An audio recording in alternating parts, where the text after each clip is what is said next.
Pioneer.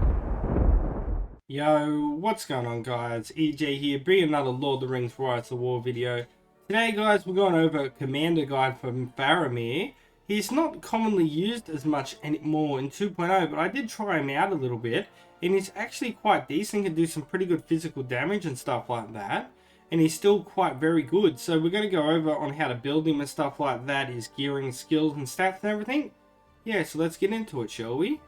Alright, so here we got Mr. Faramir with his bleached hair, and the way I like to build him is of course with physical damage build. So I like to go with a complete amount of physical damage as much as possible within the gear. By now, if you've been watching a lot of my videos, you know how all my gear works. How I usually use it is I would use Faramir in a second formation, not in my first and foremost, like in my absolute maximum best formation. He is in my runner-up formation that I use. He is a good leader at the front or in the second formation position as a damage dealer. So you can see we're getting quite good stats here with this gear. So you can see that we have at level 50 a damage range of 31 to 46, HP a little bit on the lower side at 5700, and then command of 88. Now, without any of the buffs or stats of that so far, you can see that we have a 207 attack here, which is going to help inflict amount of physical damages a lot. We're using the Axe of Khazad Dûm, which of course has the 11 to 23 commander damage, commander attack of 48, and command defense of 6. You can see that I'm close to a sharp blade, which will increase 20, but I don't have the full set yet. We're using the Berserker Raiment, which I believe... don't quote me on it, but it's the best bit of gear that I've seen that increases commander's attack as a chest piece at 24. Other stats: focus, some initiative really good there of 6 points, and unit attack of 12. We have the Cask of Pride, which increases commander attack of 48 with commander defense at 6. And then we had the Palantir of Orthanc, which gives 48 attack and commander focus of 6. We have stat points of 46 into defense, and we have 59 into the focus. Moving on to his relic, the longbow of the ranger. It's been changed from the cape. It's still the same skills now, it's just been changed and named. Commander, which command will be increased by 20. Commander attack plus 6. Unit attack of 4. And a unit defense of plus 4 at the base. With strengthening, of course, with 5 points going each time. You can double these up to 5 times. It is random. The Athelian Ambush. In the first 2 rounds, Faramir and the formation's range units gain initiative, and their damage dealt is increased by 10%. At full refinement, this will be all the way up, and it goes right up there to like 60%, which is fantastic. And it is possible to level this up quite well using mithril and stuff, and strengthening it up with gold gear.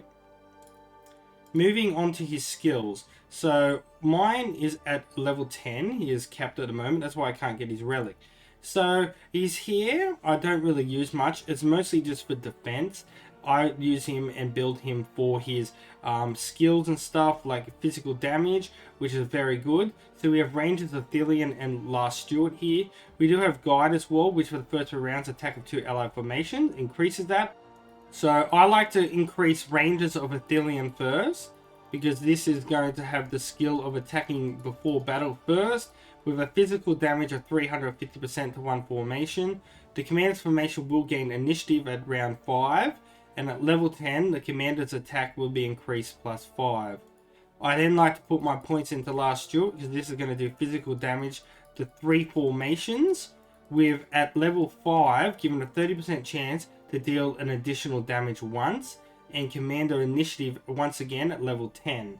So it's going to be really fantastic there. If I got spare points, then I like to put them into the guide, because it's going to help increase your attack as well for 2 formations. So at level 5, you will get that keen eye as well, which are the first instances of damage triggered. You'll get the keen eye. So then basically they will not be able to evade you, which is pretty good. And then in other spare points, I like to put into the power of the bloodline. Now with units, I like to use things like the sharpshooters. Work fantastically with him. It's probably the best way to go. Or with the damage dealing, you can use like catters and that. and use some tanky units as such like that, or the guardmen, which are going to tank a lot while he's doing physical damage. But I've had him doing in the range of 70 to 90,000 commander damage, so he's quite decent. So yeah, not to be overlooked. Alright guys, well, we're going to wrap up the video there, and until next time, peace out, EJ's out, and I'll catch you guys later. See yous. Thousands